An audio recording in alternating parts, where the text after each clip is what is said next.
Welcome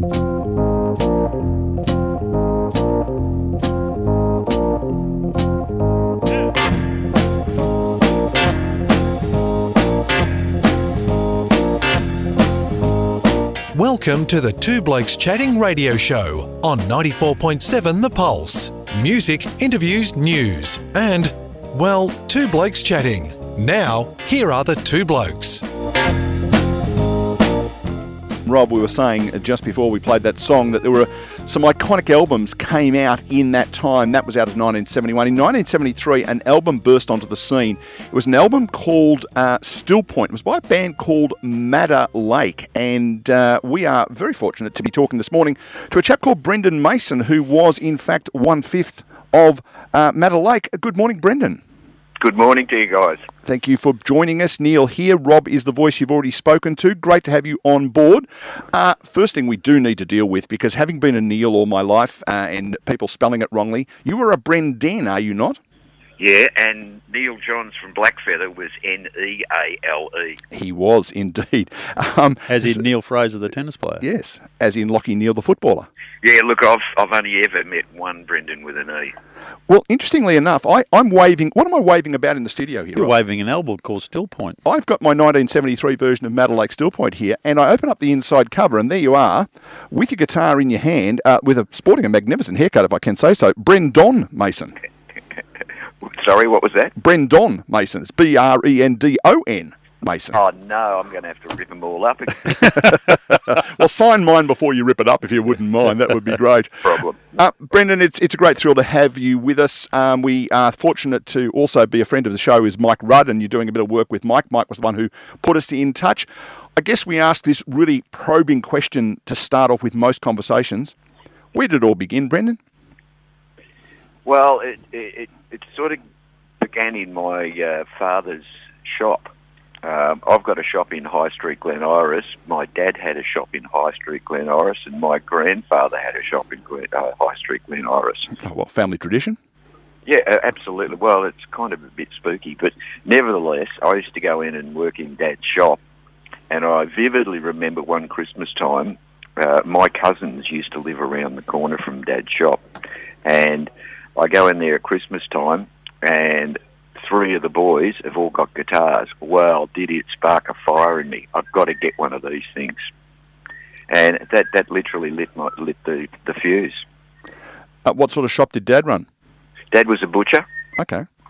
And so I've sort of gone off track with that side of things. But but just the spooky side of things that we're all, 3 generations had a shop in High Street, Glen. Hey, Brenden, have you taken the meat out of the shop and put it in guitars, or are you in a totally different premises?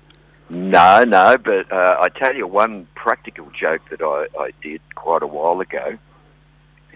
Years ago, a golf ball appeared on my bench at work, and I put that golf ball on my partner's bench, and then it came back onto my bench, and then I taped it to his guitar, stuck it in my road case, stuck it in the car. Anyhow, this golf ball went between us for ages. I could go on for examples forever. Bill Putt, who was one of my greatest friends, thought this was a fabulous idea, so bloody Bill introduced a second golf ball. Right? And I blue tacked that golf ball in, and I regularly used to repair Bill's guitars or service Bill's guitars and Mike Rudd's guitars, and I blue tacked a golf ball inside one of Bill's guitars. And after he passed away, the guitars were brought into the shop here to sell, and bingo, the golf ball was still in there, which is kind of testimony to the gripping power of blue tack.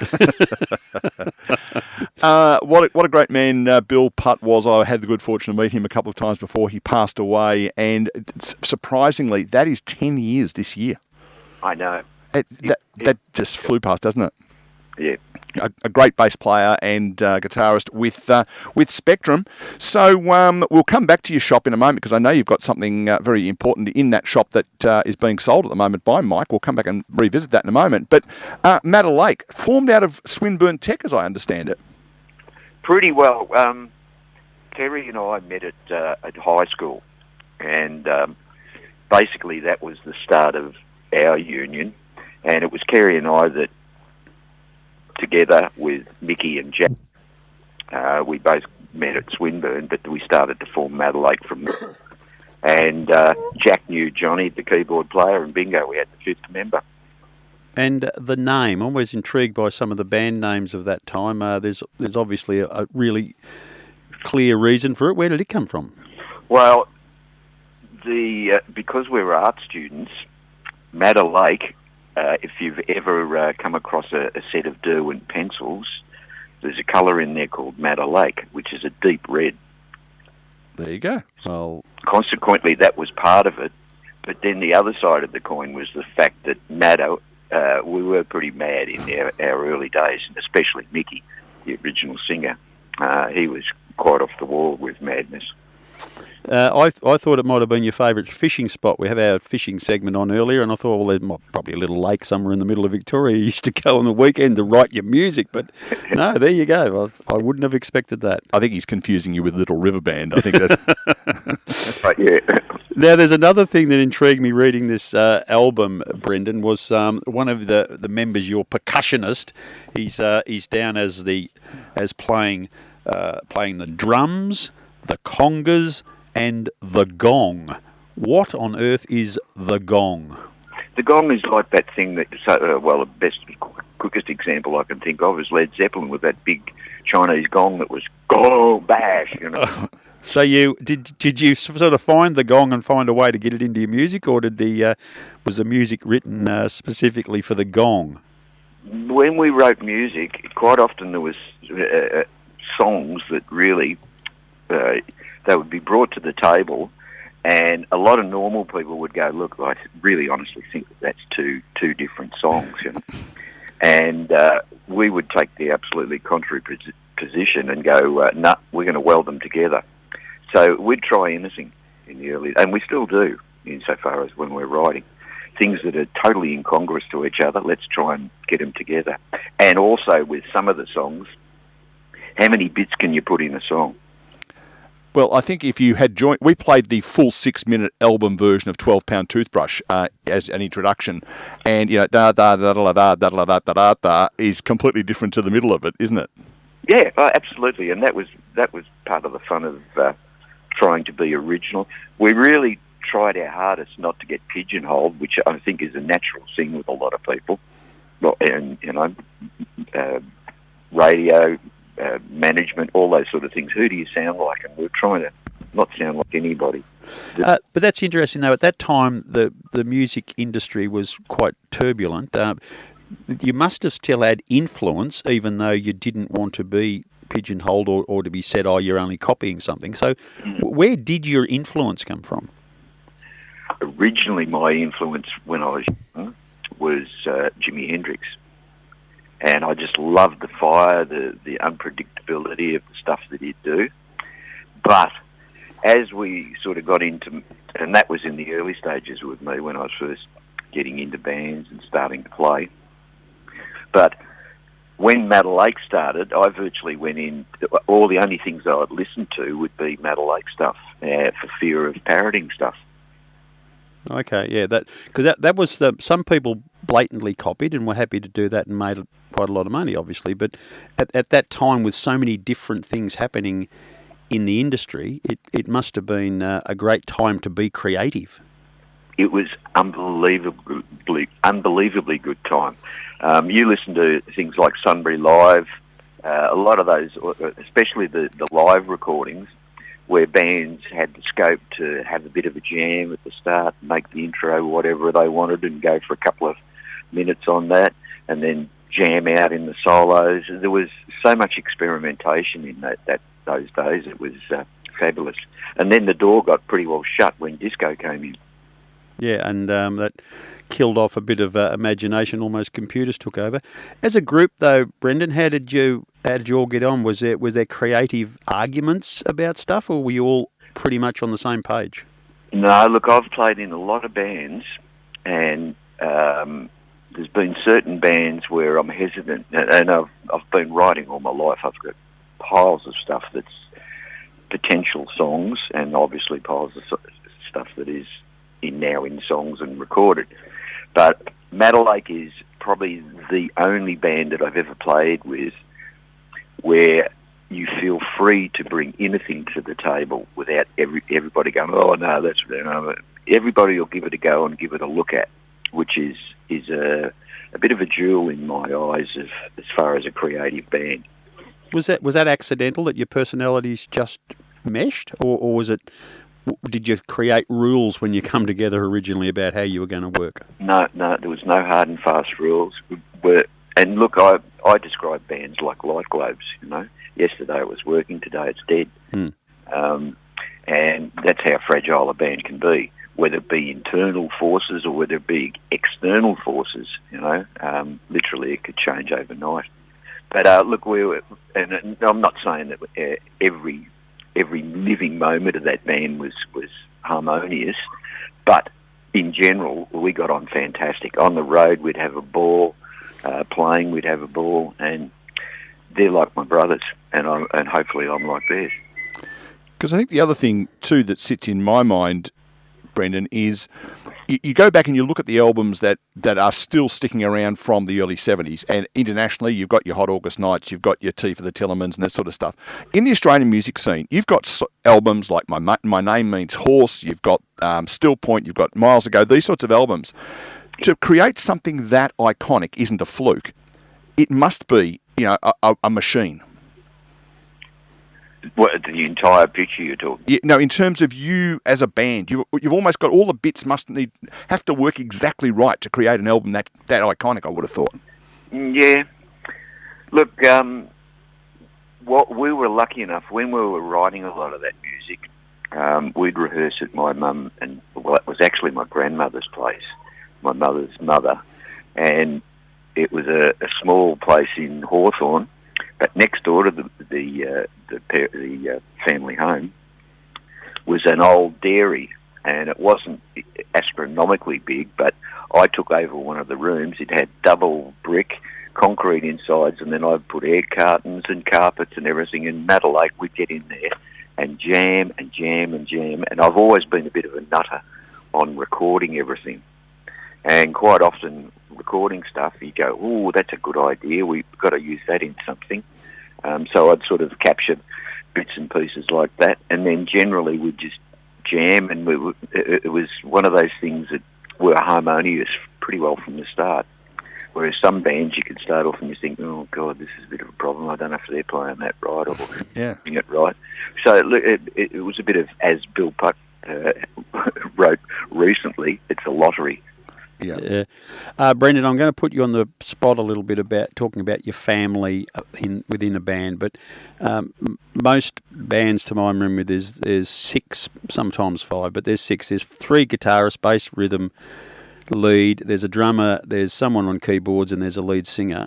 I'm asking you to put together the most iconic, best band of your career, and you would have seen plenty in all of those fields. So who is Bill Putt the bass guitarist? Is that just a given?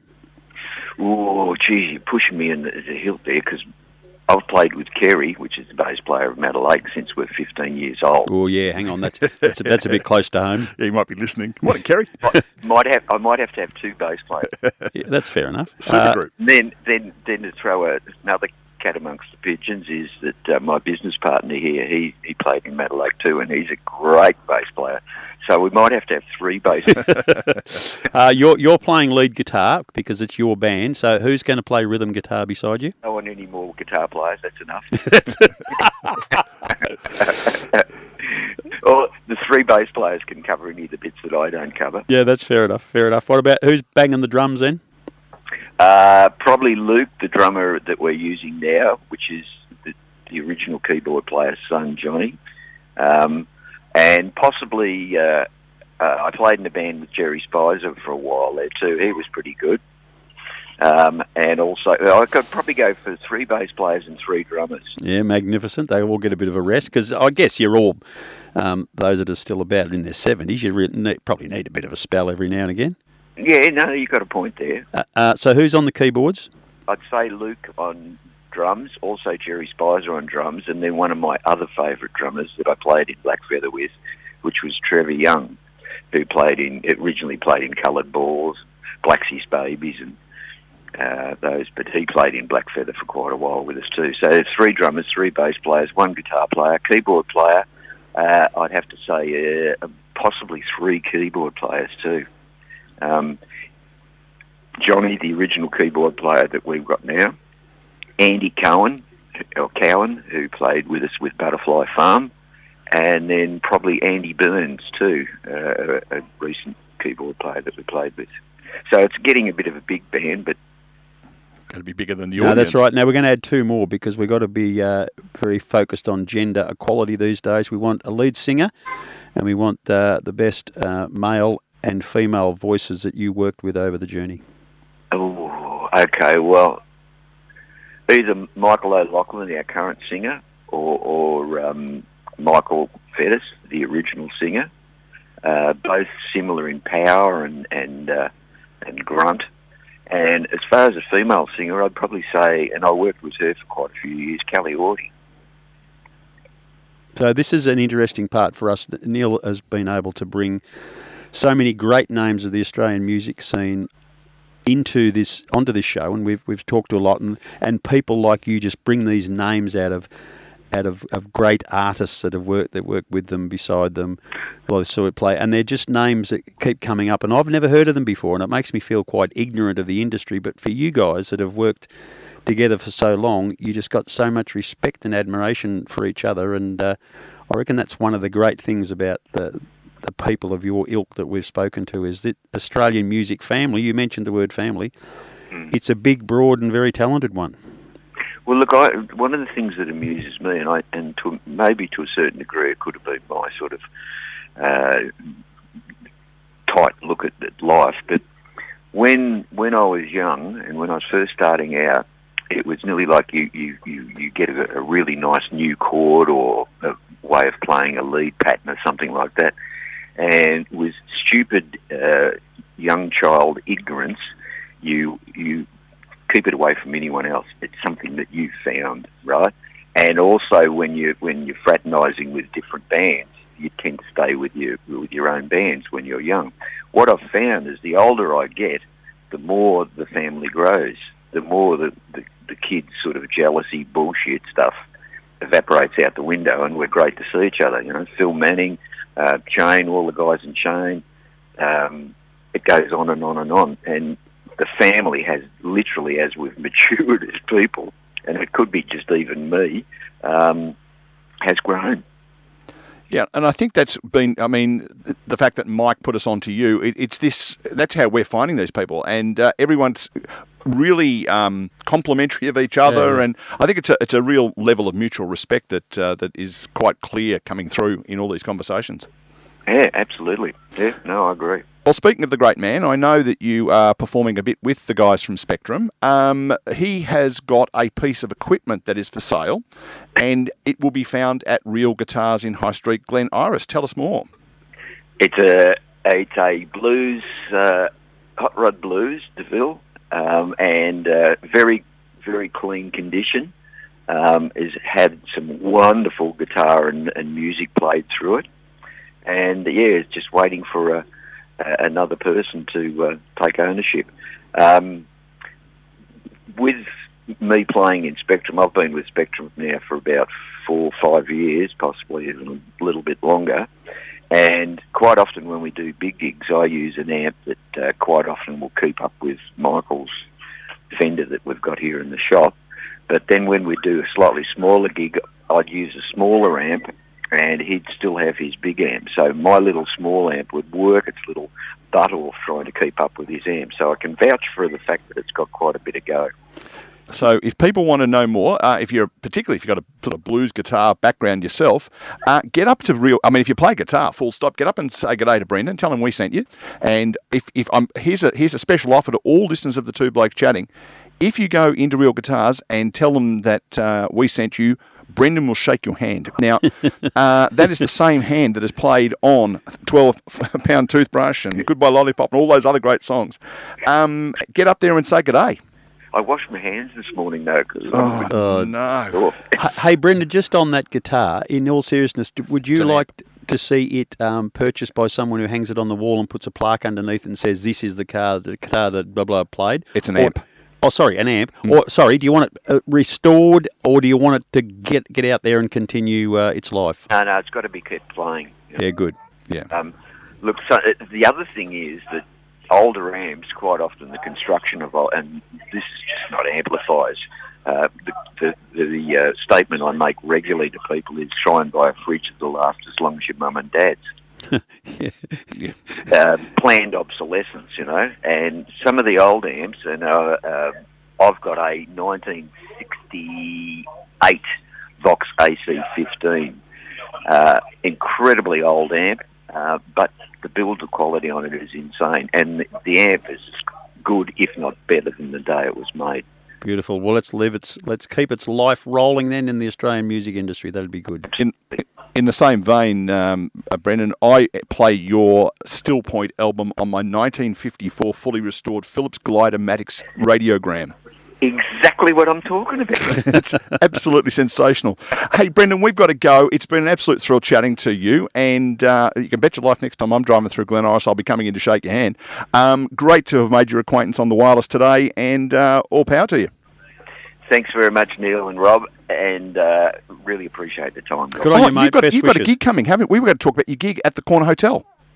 Oh, yeah, the Corner Hotel. We're doing a recreation of when we supported the Rolling Stones at Kooyong. This is the third time we've done this, and there's a band called the Monkey Men, which is fronted by Tim Rogers, a consummate group of guys who are musicians and stuff, and they're recreating the Rolling Stones set from that 73 concert. And then the original support band's going to be there, the Genuine Article. How good's that? Yeah. When is it? When? Yeah. It's next Saturday. Cool. No, it's an afternoon show too, so us mature people, Yeah, I love the way, this is very common. You blokes seem to rock it out for the Sunday lunch or Saturday afternoon jobs and home in bed by 8. Love it. and so's the audience. Brendan, if people want to find out more, they can go to your website or something and find out. Absolutely. Thanks again, guys. No worries, really at all. appreciate it. Thanks, Brendan. Brenden Mason from Madder Lake.